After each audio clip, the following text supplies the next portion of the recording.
15 years ago, my marriage ended in a storm of betrayal.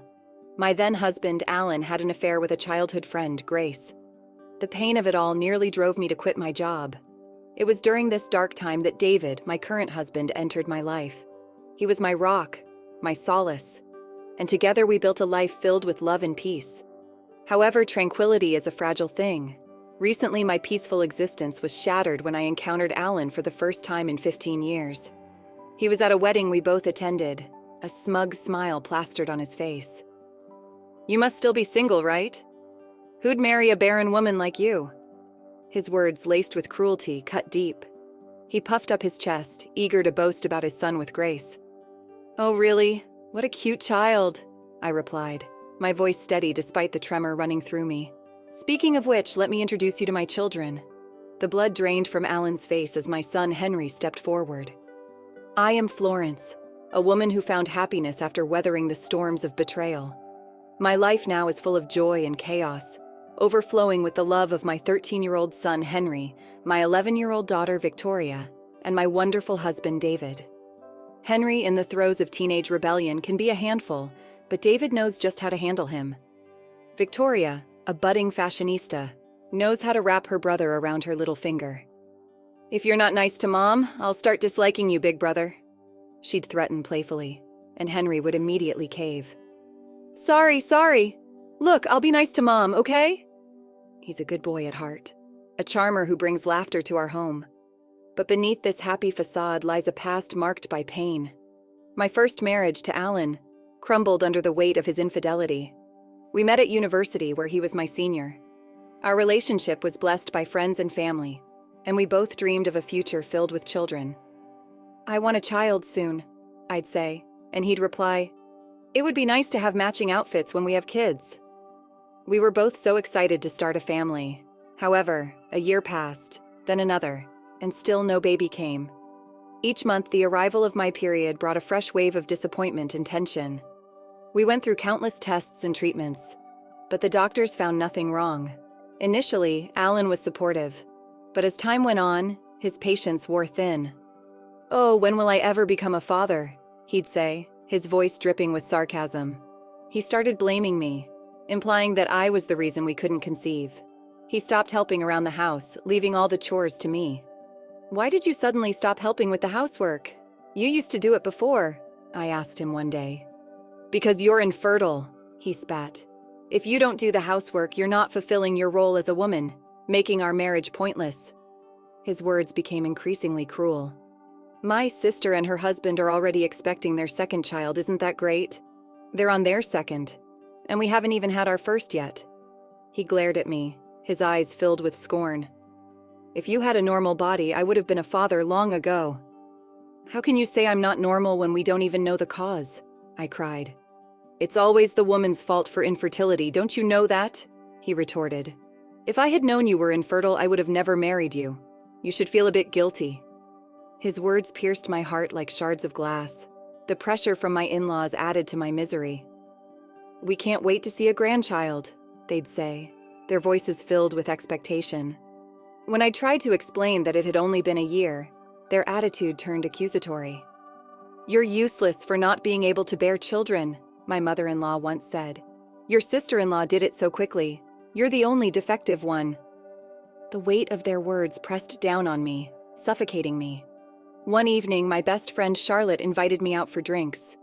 Alan was rarely home, always claiming to work late. I had a nagging suspicion, but I pushed it aside. That night, Charlotte dropped a bombshell. "I've been wanting to see you for so long. I have something important to talk to you about, Florence." "I've missed you too. So, what's on your mind, Charlotte?" "Do you remember Grace?" Leah was Alan's childhood friend. They lived near each other when they were young, and their parents were close. Grace attended the same university as us, and now works at the same company as me. She's the daughter of our CEO and got her job through family connections. We weren't close in college, and even at work we hardly interacted.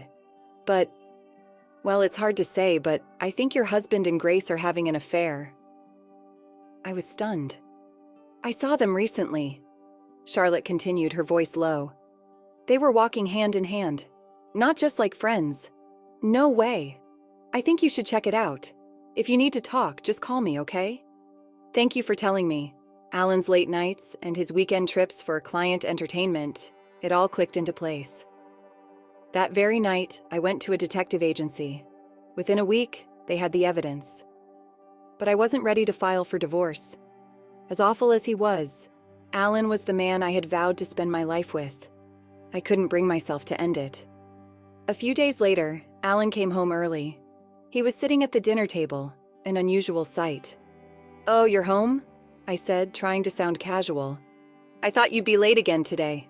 "Yeah, sorry about that," he replied, his voice uncharacteristically serious. "I need to talk to you." My heart pounded in my chest. I knew what was coming. "I want a divorce." "What?" "Grace is pregnant. I'm going to marry her." "Grace? Your childhood friend? You said she was just a friend and now she's pregnant? You were having an affair." "Don't call it an affair," he snapped. "Makes me sound like a jerk. Can't help it, right? Grace can get pregnant. She's beautiful, and there's no reason for me to choose you over her." His shamelessness took my breath away. He didn't even have the decency to feel guilty. "My mom has been nagging me to divorce you," he continued, smirking. "She says Grace is prettier, kinder, and can bear children. She always liked her better. This will make her happy." Tears welled up in my eyes. I knew his family had always preferred Grace. "Well, I've packed my stuff. Gotta get back to Grace and her upcoming baby."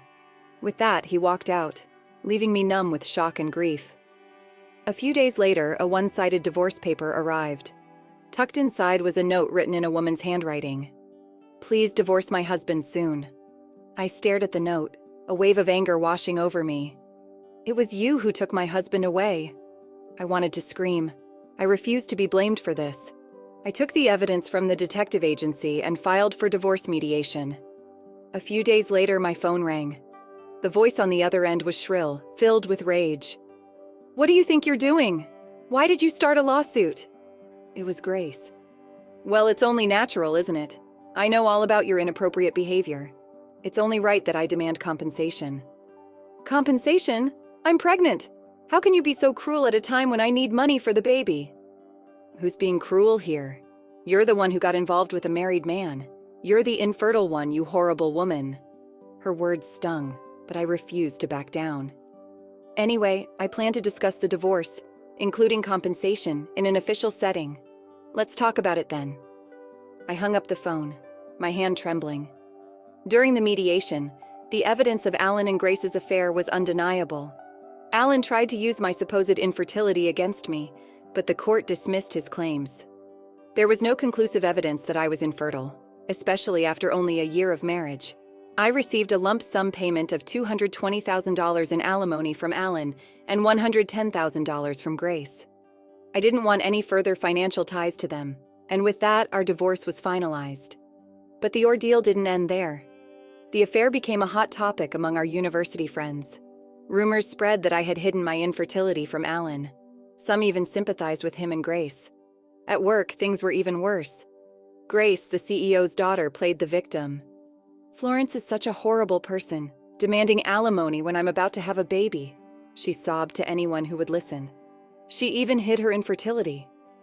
My bosses, afraid of offending Grace, turned against me. No matter how hard I worked, I was sidelined, my projects taken away. Eventually, I was pushed to the point of resigning, but as one door closed, another opened. I was headhunted by another company. "We need someone as diligent and capable as you," they said. This new company was a breath of fresh air. My boss treated me with respect, and there was no trace of favoritism or nepotism. I found myself drawn to this wonderful man, and as fate would have it, he became my husband. David was my pillar of strength during those dark days after my separation from Alan. Over dinners, we shared our stories, our dreams, and our fears. Our connection deepened, and soon our relationship blossomed into love. When David proposed, I was overjoyed, but the shadow of my past lingered. I confessed my fear of infertility. David looked at me with such love and sincerity in his eyes. "Of course, I'd be happy if we have children in the future," he said. "But the most important thing is that I love you, Florence. You mean everything to me. So even if we can't have children, I'll always be by your side." He pulled me into a warm embrace, and I knew I had found my soulmate. Shortly after our marriage, we welcomed our son Henry into the world, and a few years later, our daughter Victoria was born. Perhaps my inability to conceive with Alan was a matter of timing or compatibility. Whatever the reason, I was blessed with 2 beautiful children with David. Parenting is challenging, but we are incredibly happy. Then came that fateful day at the wedding. The wedding was in full swing, with guests mingling and exchanging greetings. I excused myself to use the restroom, and that's when I saw him. Alan. My breath caught in my throat. What is he doing here? Then I remembered. The bride and groom were our university friends. It was inevitable that he'd be here. I tried to slip past unnoticed, but his voice boomed across the room. Hey! He had spotted me. Well, look who it is. Haven't seen you in a while. You've gained weight, ha ha ha. Alan, clearly intoxicated, was loud and obnoxious. You haven't changed a bit, I thought, still as sarcastic as ever. He called his family over. Grace, as beautiful as ever, joined him, their son trailing behind.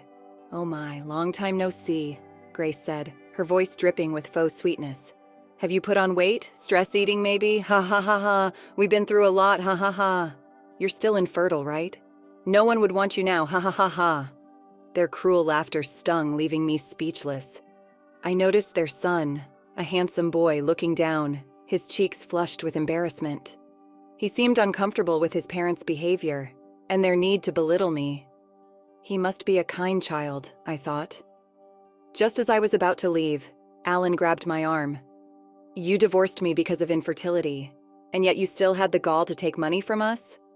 He was still holding a grudge after all these years. If anyone should hold a grudge, it's me, I retorted. Grace chimed in. Yeah, you're infertile and single. Why do you need money? Families like us with children need more. Give us back double the money you took. Their selfishness was astounding. Just then, their son spoke up, his voice quiet but firm. Single means unmarried, right? But she's wearing a wedding ring on her left hand. Alan and Grace stared at my left hand, their faces contorted in disbelief. You're married! They shrieked in unison. I felt a blush creep up my neck as the other guests turned to stare. Suddenly, a familiar voice cut through the tension. Auntie and Uncle, you shouldn't be so loud at a celebration like this. It's bothering other people. Maybe you should be more considerate. It was Henry. Victoria, worried about my prolonged absence, had followed him. She always spoke her mind, but it was rare for Henry to be so assertive. Mommy, you're late, Victoria said, her voice laced with concern. Mom, you have kids? Yes, I do, I replied, my voice trembling slightly. Let me introduce them. This is my son, Henry, and my daughter, Victoria. Alan was stunned. Grace stared at Henry, her eyes wide with disbelief. Then, in a hushed, horrified tone, they started questioning Henry's attire. Yes, he came straight from school with my husband, so he's still in his uniform, I explained. Not that... I mean that uniform. It's from that famous private middle school. Oh yes. Henry worked hard and wanted to try for it, so we let him take the exam. He passed and has been attending that private middle school since this year. Henry excelled in his studies and was attending a prestigious school in the area. No way, that can't be your son, of all people, Grace exclaimed. My daughter too. Next year she plans to take the same school's exam, I added.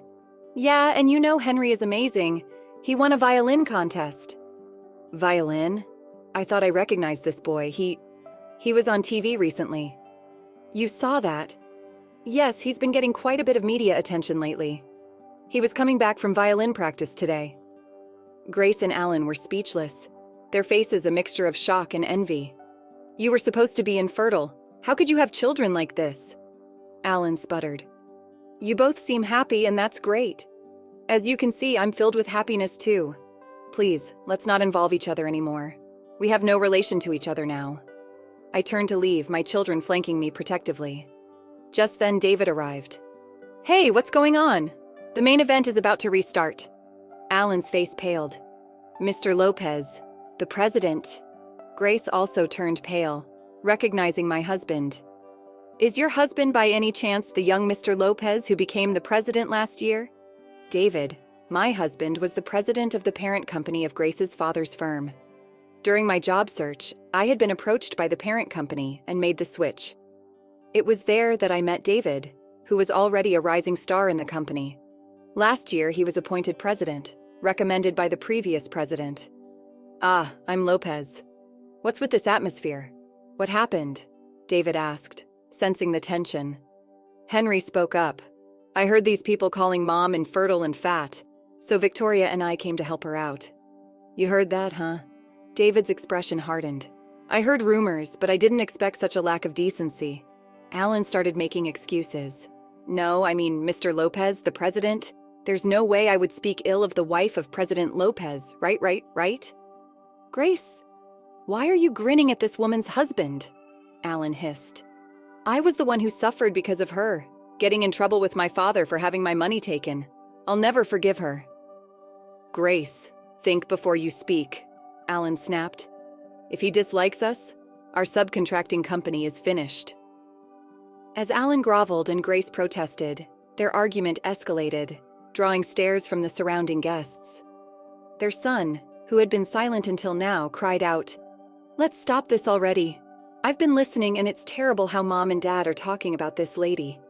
Calling her fat, infertile, and ridiculing her, and then demanding money back. It's embarrassing for me. And what's this about an affair? Am I a child born from an affair? Am I an unwanted child?" Alan and Grace were visibly shaken by their son's tearful outburst. "Oh, well, it's not like that," Grace stammered. I noticed the other guests staring at us, their faces a mixture of amusement and disapproval. Grace, finally realizing the spectacle they were making, blushed deeply and looked down. Although I couldn't forgive Alan and Grace, I admired their son's strong sense of justice and kindness. He had nothing to do with this.